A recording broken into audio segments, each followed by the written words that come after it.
Hey scholars, are you ready to rumble in the number jungle? Because today we're going back to 2003 for AP question number 1.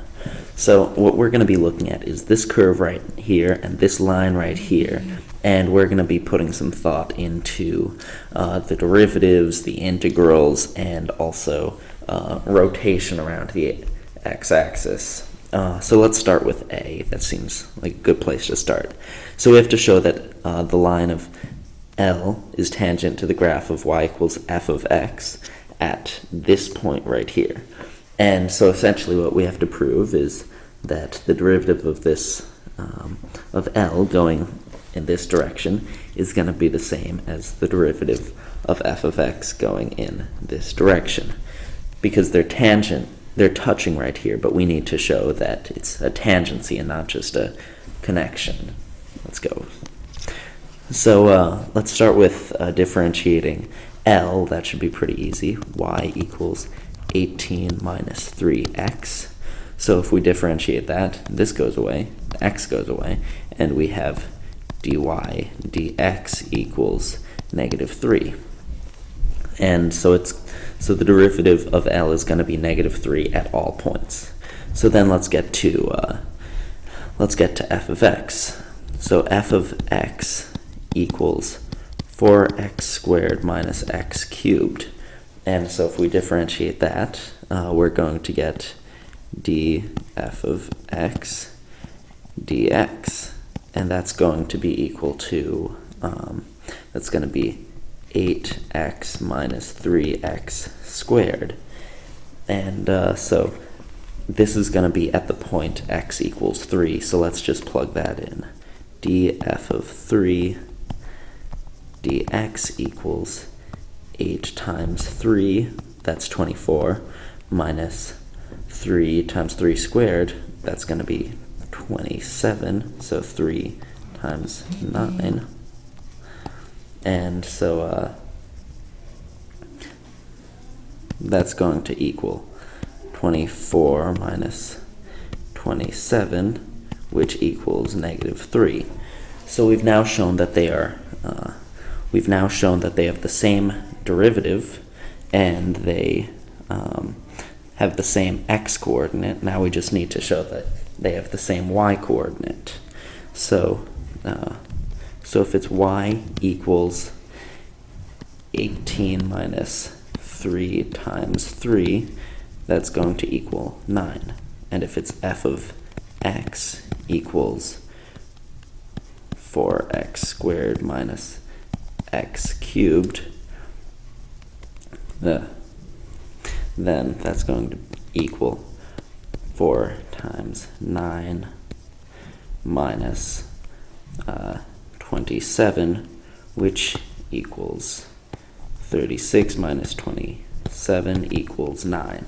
So we've shown that they are touching at the point 3, 9, and at 3, 9 they have the derivative of minus 3, so they are tangent by the definition of tangency. So now that we've proven that they are tangent at this point right here, what we need to find is the area of S, which is this guy right here.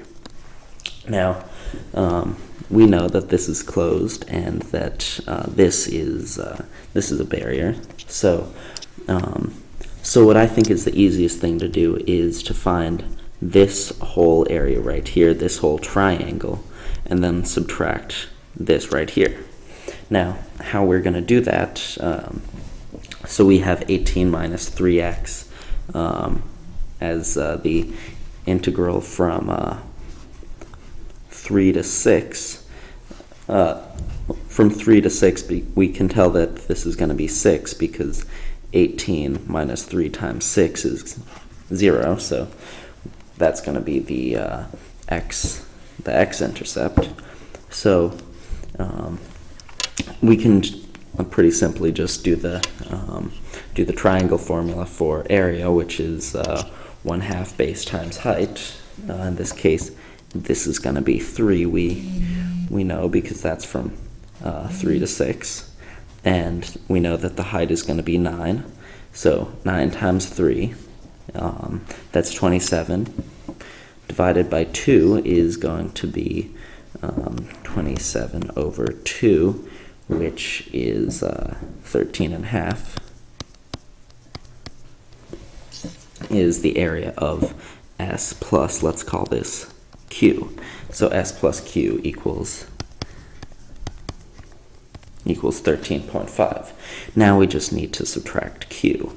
And we can do that by finding the integral from this point to this point of f of x. So the first thing to do would be to find what this point is.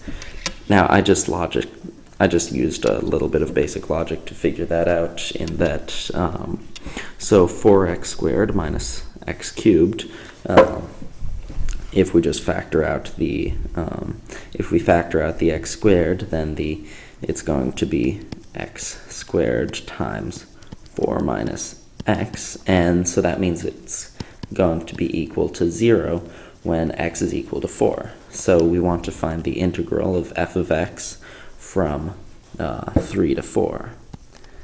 And you can do this from 3 to 4 of 4x squared minus x cubed dx equals, so that's going to be 4/3 x cubed minus x over 4 to the 4th from 3 to 4.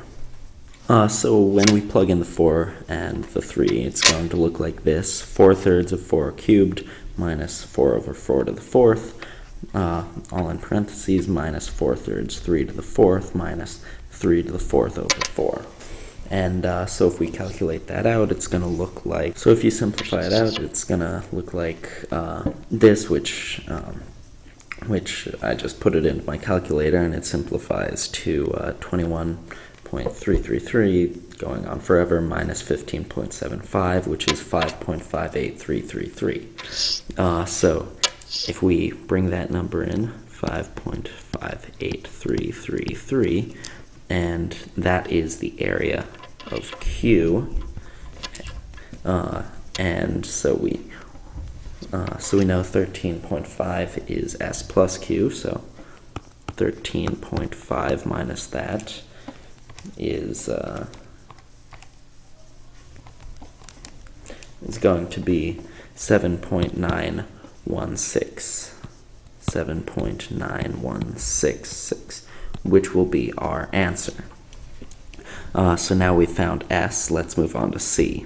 So what we want to do is we're rotating this around the x-axis. We're rotating R around the x-axis. So the best way to look at this for me is to think of this line and this line and this line all as the radii of various circles that we're smushing together.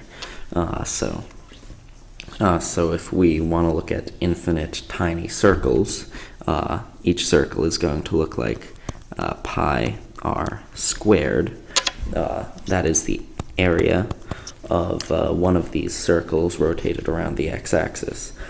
So if we want to put them all together, what we're going to look for is v equals the pi times the integral of f of x squared dx from, we know this is 0 and this is 4, 0 to 4. So now if we write this out, it's going to be, the volume is pi times the integral from 0 to 4 of 4x squared minus x cubed all squared dx. And so then we can expand that to look like this, with the volume being 16x to the 4th minus 8x to the 5th plus x to the 6th dx.